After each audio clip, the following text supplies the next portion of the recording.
Hi there, I'm Madam Onca, and this is my Tea and Tarot series on learning about tarot cards. We are progressing now from a blog-by-blog visit with the aces, and we're moving into the twos.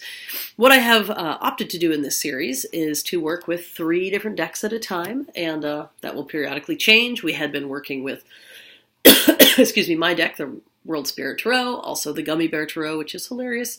And we had been working with, of course, the Rider Waite or the Rider Waite Smith. So we are sending the gummy bears on their way, and we are rotating in the Thoth Deck, which is the deck of cards that was designed by Aleister Crowley. We'll come back to that more in a few minutes. So today is for the Two of Wands. One thing that we also decided to add, maybe a few sessions ago, can't believe I didn't think of it sooner, was that as I like to drink tea, we will be working our way through the herbs that correspond with the cards in question. So when we come to the Two of Wands, which of course is a fiery and warm card, we find ourselves with the herb in question being basil. I soaked it in my little strainer here, so I basically have a cup of basil flavored tea, and you can do that too. Tastes like liquid pesto. It's actually really good. In our family, we like to say that basil is sacred to the sun god. You can make whatever you want of that, but essentially, basil tastes like summertime. It is warm and spicy and energizing. It feels like solar energy in your body, I would say. And look, once again, an owl. That we may have wisdom while we fiddle with these pieces of paper. So, get your cup of tea, whatever it might be, and let's talk about cards. So the wands are the suit of fire, and they are essentially creativity, willpower, and the ability to take things from a neat idea to a manifest reality, to take things and basically mark them off on your to-do list. Actually accomplished.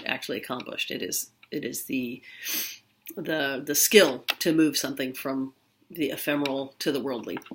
And you are almost as a tree takes elements from the soil, something invisible that we can't see, is powered by the sun, takes all of these things and transmutes all of these forms of input into itself. It builds itself literally out of the resources. And so that's sort of our metaphor with the wand. So that being fiery, we find ourselves in the go get 'em phase. Now in this we see, here's the Rider Waite Smith version, and you see here is a person holding a globe, gazing out over the water. They definitely have something of the visionary or the navigator. It's a person who seems to be considering the macrocosm and the microcosm as they're holding their wand. It's a nice card. Then we find this is basically the same card. I just wanted to render it a little bit less Eurocentrically. That's really the purpose of my whole deck, is I wanted something that was more representational of all kinds of diversity, whether that's body type, ethnicity, religion, geography, you name it. But it's basically the same image. You'll see there's still that sense of a sort of a broad perspective and observing the natural environment. Then we come to the Thoth Deck. Thoth is the name that Crowley was giving to essentially the Egyptian version of Mercury, the messenger of the gods, and wrote a whole book, big story about that. Anyway, Aleister Crowley was famous in his time as the wickedest man in the world. If he was a performer today, that would be his tagline. There's a lot you could say about him, but he prided himself on being a poet, and he was highly competitive with the other poets of his day, some of whom he knew, including Yeats. And in fact, the only recordings we have of his voice are him reciting poetry, and he has a strangely high and reedy voice for someone who had such a malicious reputation.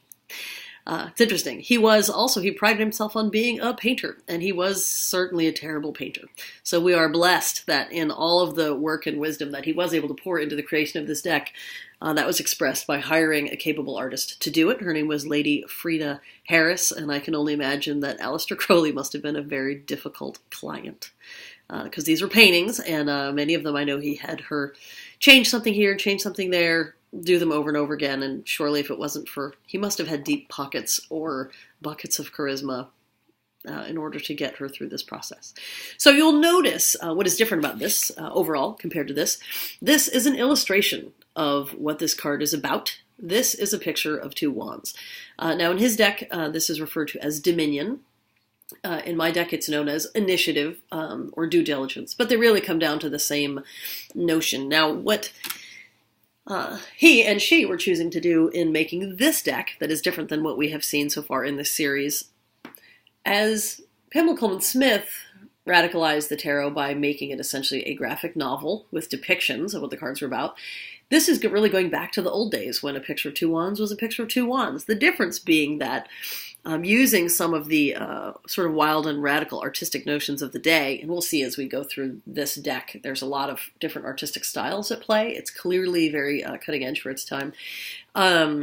It is a return to that traditional model of here's a picture of two wands, but they were using color and the quality of the lines and so forth to really help the unschooled viewer understand the feeling of the card. So, again, this was described as Dominion, and you'll see these are, I almost remember the name of those cool Tibetan rods. But you can see that, again, that he was really casting his eye broadly across the world looking for symbolism. Part of his purpose in making this deck also was to not only render the familiar images, God, it's already 6 minutes, render the familiar images, but also to find a good blending of Kabbalah, astrology. He was really trying to fuse all his interests into one thing. Now, what these cards suggest in their different ways, again, it's initiative, or due diligence. And when this comes up, it really suggests that you have a brilliant idea or a brilliant opportunity, and that while haste makes waste, if you really do put in the time, learn, study, figure out your best steps, make a business plan, don't just rush forward, that it's a really auspicious time for you to take action in the realm of manifesting your hopes, dreams, and visions in a very concrete, practical way. This is you could almost call this card science. It's like you can see this person is essentially measuring and observing their circumstances, even though they are clearly living in a sort of off-the-grid civilization or off-the-grid choices. This person's a little bit more in the Eurocentric model, but they are still looking at the world sort of within themselves and without, and trying to make informed decisions from there. So that's all we have time to say about the Two of Wands today, but I hope it gives you a good sense of where we're going. That and the taste of basil in your mouth.